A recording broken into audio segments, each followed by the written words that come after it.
अस्सलाम वालेकुम नाजरीन, आप देख रहे हैं उर्दू पॉइंट फेसबुक लाइव और मैं हूं इब्तिसाम नवीद। नाजरीन, अभी हम लाहौर में लिबर्टी चौक में मौजूद हैं और यहाँ पे एक धरना दिया जा रहा है ऑल पाकिस्तान हज फोरम एसोसिएशन की जानिब से।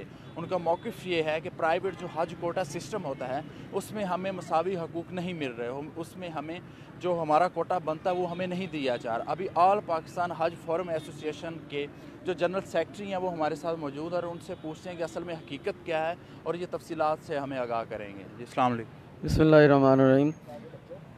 हमें मिनिस्ट्री हज वजारत हज ने इनरोल्ड किया हुआ है। 14 साल हो गए हैं, हमें कोटा नहीं दिया जा रहा। हम 14 साल से गवर्नमेंट के बराबर टैक्स पे कर रहे हैं, अपने एम्प्लॉइज़ की तनख्वाहें दे रहे हैं, बिजली के बिल दे रहे हैं। हम दिन ब दिन जो है कर्ज़े के तले आते जा रहे हैं। जो हुकूमत सऊदीया कोटा पाकिस्तान की गवर्नमेंट को देती है तो एक मखसूस ग्रुप की मिनिस्ट्री में जारादारी है, उसी ग्रुप को हर साल नवाजा जाता है। जबकि हमें 2012 में वजारत हज ने इनरोल्ड किया था। इनरोल्ड का मतलब है कि आप कोटे के लिए क्वालिफाई करते हैं। तो 2012 से हमें हर साल लॉलीपॉप दिया जाता है। हर साल यही कहा जाता है कि जी कोटा आएगा तो फिर देंगे। कोटा आता ज़रूर है लेकिन फिर वही अपनों में ही बांट दिया जाता है।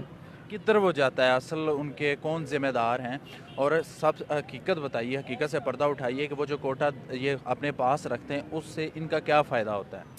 जी, हमारे जो मद्दे मुकाबल हैं, जो कोटा होल्डर हैं, वो है होप को कोटा दिया जाता है। ज़ाहिर वो उनके मंजूर नज़र हैं, वो मिनिस्ट्री में लोगों को खुश रखते हैं और अच्छा खासा उन पे इन्वेस्ट करते हैं, तो ज़ाहिर उन्हीं को कोटा। मतलब आपका यही है कि जो उन लोगों को कोटा मिलता है जो मिनिस्ट्री को खुश करते हैं, जो उनको पैसा देते हैं, जो उनको किसी ना किसी तरह से फ़ायदा देते हैं।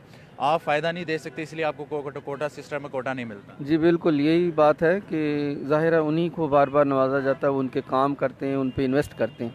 हमारा गवर्नमेंट से मुतालबा है जनाब वज़ीर आज़म इमरान खान साहब से, ज़ाहिर है वो एक इंसाफ को लेके इस पाकिस्तान में आए, इंसाफ की बात कर रहे हैं।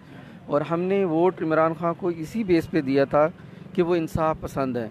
तो हम वज़ीर आज़म से मुतालबा करते हैं कि हमारे साथ भी इंसाफ पसंद में है। दूसरा ये कि उनका मौक़िफ़ यही था कि हम मेरिट पे फ़ैसला करेंगे। अगर आप मेरिट पे बिड कर रहे हैं तो आपको कोटा सिस्टम मिलना चाहिए। बिल्कुल मिनिस्ट्री ने हमें पिछले इनका मेरिट का क्या क्राइटेरिया है, किस तरह आपको कोटा अगर मिलता है अप्लाई करना पड़ता है, क्या तफसीलात इससे आगाह कीजिए हमें।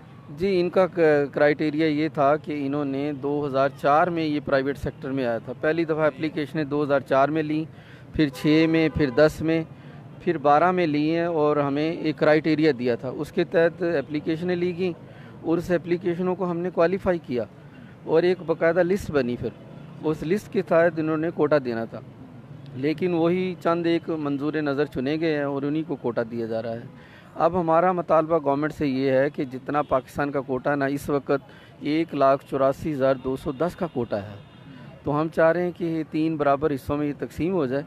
गवर्नमेंट एक हिस्सा ले और एक हिस्सा जो हमारे भाई हैं वो भी होप वाले, हम उनके दुश्मन नहीं हैं, एक उनको दे दें, एक हमें दे दें जो हमें कोटा ना। मेरिट पे होना चाहिए, मेरिट पे के अलावा नहीं होना चाहिए। अच्छा हमें बताइए, आप सुबह से यहाँ पे धरना दिया हुआ है आपने लिबर्टी चौक में, अभी आपके इंतज़ामिया से भी मुज़ाकरात चल रहे थे, तो अभी उनसे क्या तय पाया? अभी आप ख़वातीन अपनी फैमिली के साथ, बच्चों के साथ यहाँ पे मौजूद हैं, तो अभी आपके इंतज़ामिया के साथ क्या बात हुई है, क्या मामला तय पाए हैं? जी, इन्होंने हमें कहा है कि आप थोड़ा वेट करें, हम हाई ऑफिशियल से आपकी बात करवाते हैं। अगर ये करवा देते हैं तो ठीक है, वरना हम इधर ही बैठेंगे, सारी रात बैठेंगे। अगर फिर भी मुतालबात हमारे पूरे ना हुए तो हम इस्लामाबाद का रुख करेंगे और वजारत हज का घेराव करेंगे। वहाँ बच्चे बीवी समेत जाएंगे, वहाँ भी इसी तरह धरना देंगे, फैमिली समेत जाएंगे। चलें सर, बहुत शुक्रिया आपका। जी नाज़रीन, ये हमारे साथ जनरल सेक्रेटरी मौजूद थे ऑल पाकिस्तान हज कोटा सिस्टम का जो एसोसिएशन है, फोरम एसोसिएशन है, उनके जनरल सेक्रेटरी थे। आप उनकी गुफ्तगू सुनी कि अगर हमारे मुज़ाकरात इनसे कामयाब ना हो, अगर उन्हें हमारे मुतालबात ना माने तो हम फिर इस्लामाबाद का रुख करेंगे। अभी ये अपने ख़वातीन और बच्चों में यहाँ पे मौजूद हैं। अभी इंतज़ामिया से कुछ यहाँ पे आए थे और उनके साथ इनके जो मुज़ाकरात हुए हैं, उन्होंने कहा है कि हम आपकी हाई ऑफिशियल से बात करवाते हैं, उसके बाद अगर आपने धरना देना हो तो आप दोबारा कंटिन्यू कर सकते हैं। अब तक के लिए इतना ही। मज़ीद अपडेट के लिए देखते रहिए उर्दू पॉइंट। खुदा हाफिज़।